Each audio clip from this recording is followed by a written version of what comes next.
Is there a lost letter of Jesus Christ recorded outside the canonical pages of the New Testament, which is respected by Orthodox and Roman Catholics and even some Protestants? The answer to some is yes, and it has to do with Saint Jude.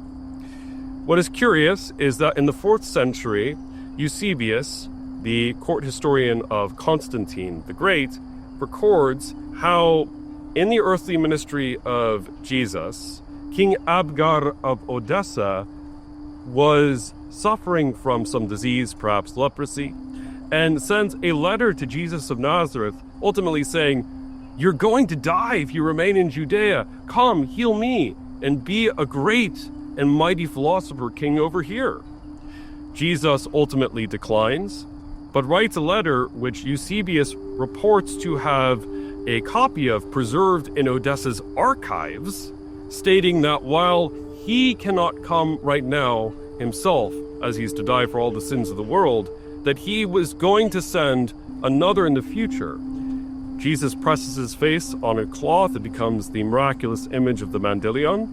And Jude, or as we know him today, Saint Jude the Apostle, is set by Thomas after the Ascension to go and send this image to King Abgar along with the letter. And of course, the king is miraculously restored.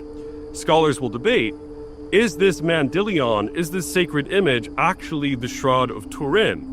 Or could it be another miraculous cloth? Certainly there are strong overlaps. Now, why am I mentioning this? At the end of the day, aren't the authoritative, inerrant words of God in Scripture sufficient? The answer is yes.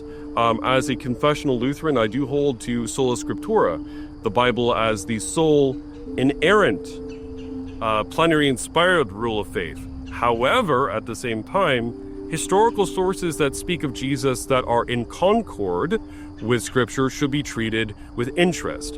And certainly all the High Church Protestant movements, along with Catholicism and Orthodoxy, honors this historical account, even as we debate its historicity. It is certainly an account which I think has the ring of truth and plausibility behind it, and so I believe it.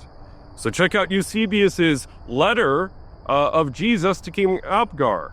It's short, but it's certainly interesting.